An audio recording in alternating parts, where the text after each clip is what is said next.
So our next speaker is Dr. Nicole Capach. And Dr. Nicole is a leading audiologist from NYU Langone's Health Optimal Aging Institute. So the work of the Institute is to do research on hearing loss and aging with a focus on direct-to-consumer hearing care, including the use of hearing aids and the relationship between hearing loss and healthcare outcomes. And perhaps Dr. Nicole will tell us a little bit more about her background. She very kindly has stood in for Dr. Reed, who was stuck with the New Jersey transit strike. So thank you for being here. That we have opportunities that come up in our lives that we don't know are going to happen. And at that moment, we can either step into it or listen into it or not hear it. And I want to thank you so very much for showing all of us what it means to step in on extremely short notice. So thank you. Thank you, and I'm glad to be here. Unfortunately, my colleague, Dr. Nicholas Reed, he could not make it today, and that is mostly his bio. But I'm Dr. Nicole Capach, and I'm a research audiologist at NYU, and I work in the lab for translational auditory research. So I do work with a lot of patients that have very atypical presentations of hearing loss. They might have, very severe hearing loss, whereas most of the population does not have those situations, right? A lot of hearing loss that we encounter just day to day with people that we meet is actually a lot less noticeable. It might be what we would call a mild to moderate type of hearing loss, where you're struggling to understand in noise, especially. We know noise is difficult. The population I work with is far beyond that point. A lot of them do have cochlear implants. They might have an auditory brainstem implant. And my goal today is just to help, answer any questions, get the conversation started about hearing, which sometimes is forgotten about, unfortunately. So let's have a conversation. Yeah. We are ready. So, is it true that hearing starts declining earlier than we think? And what are the early whispers that we should be paying attention to? I would say that it is true. We know that people are waiting many, many years sometimes to go in for that first visit with an audiologist or an ENT who might ask to have a hearing test with the audiologist. We do have some tests available to us that test high frequencies, which can sometimes be an indicator. If those start to fall off, then you might see fall off of the regular frequencies that we normally test. And those regular frequencies that I'm referring to, you can think of them as like the pitches that we use for understanding speech. Those are the most important for our hearing. So we generally focus on those when we're testing hearing. So one of the things I noticed, I don't know if anyone else here has noticed it, but the restaurants in New York seem to have gotten incredibly loud. And I think that there's a whole, I know that when my daughters were growing up, and we would take them to all kinds of places, there were two words that were very prominent: inside voice. And that there doesn't seem to be this idea of inside voice, and it's making conversation very hard to have. And also, I'm wondering if there's more difficulty with discernment of conversation. So let's say you're trying to talk to somebody sitting next to you, and there are people behind you who are really loud. Right. That's the most difficult situation because you're trying to hear speech from speech. So there are people talking behind you, and it's just hard for the brain or a hearing aid to separate what is the speech you're focusing on versus what is the speech that you don't want to listen to. In those cases, if you do have a hearing device, we recommend using accessories which can help. Hearing is very difficult in the sense that it can be so hidden, and sometimes you really do have to speak up. So I do spend a lot of time talking with patients about, just being an advocate for yourself. It can be very isolating to just, kind of sit back and not be part of the conversation. And what ends up happening is that isolation can then lead to further issues for the patient. So we're talking about mental health things and things like that. So we want to keep patients, part of their social crew and talking and having fun, and so that's really important. And women with untreated, again, I have the best guests today because this is my perfect segue again. Women with untreated hearing loss are twice as likely to experience symptoms of depression.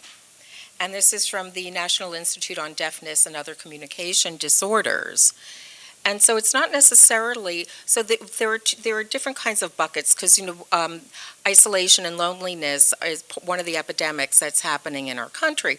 So, and sometimes it's not necessarily that there's isolation or loneliness because there aren't people around, but because of, the emotional cost of not hearing well and not talking about it. Yeah, definitely. I did want to also circle back to the first question, which I don't believe we answered fully, but it can be very difficult to know that you have a hearing loss when it's first starting. There are small signs. It's much more likely that your significant other, your family members will start to notice before you do. And you can imagine it like if you have a desk at work and somebody just pushed your desk a millimeter every day. You might not realize until the desk was a little ways away. And at that point, it might already be impacting your life, your social connections. It impacts a lot of different things. It can be a safety issue if it starts to get too much hearing loss that you might not even hear, someone at the door or somebody screaming your name from another room.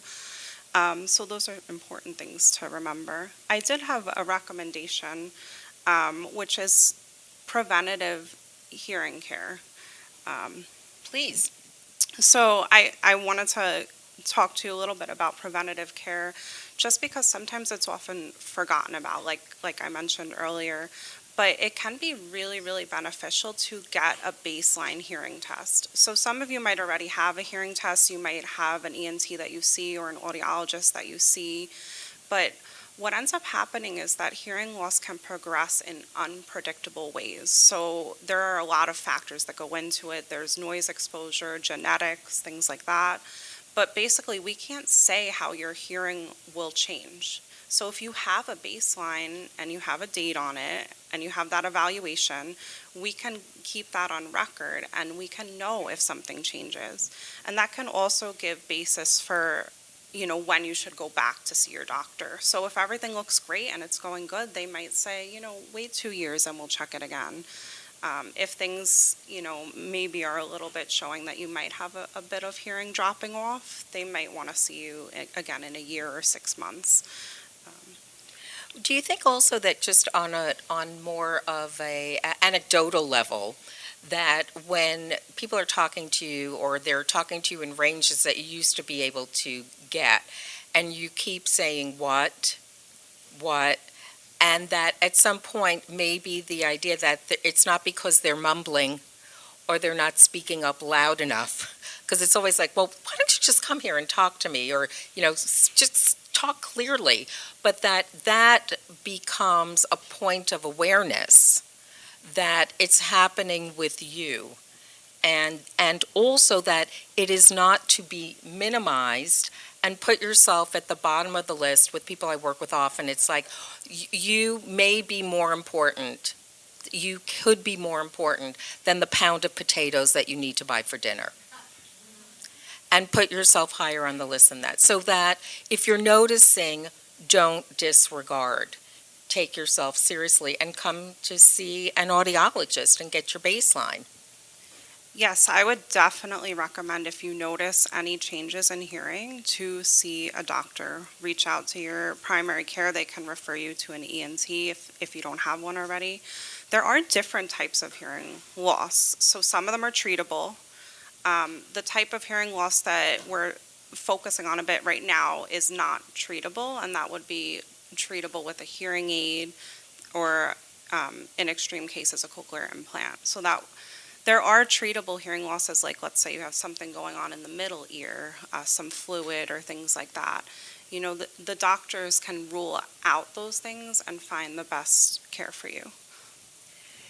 We're taking this into an area where we're looking at these aspects of physical wellness as how they impact our lives, our sense of identity, living a vibrant life, living with self-confidence, and in our relationship with ourselves and with others. Now, hearing can decline. And I think it's very important that we have a benchmark internally because we hear a lot about anti-aging. Well, I don't know how you're supposed to be against aging because the alternative may not be more appealing. And that anti-aging is a tremendous misnomer. And we need to be pro-aging, and pro-aging with living with vibrancy. And pro-aging is great. Anti-aging is problematic. But aging is an important aspect of our lives, but it's not necessarily becoming aged. Thank you. Thank you. And can you just enlighten us, how are we doing with time? 3 minutes. Okay. So if you can address that, and then I have one more question for you. Sure. So I love the way you worded that. Claps, well deserved.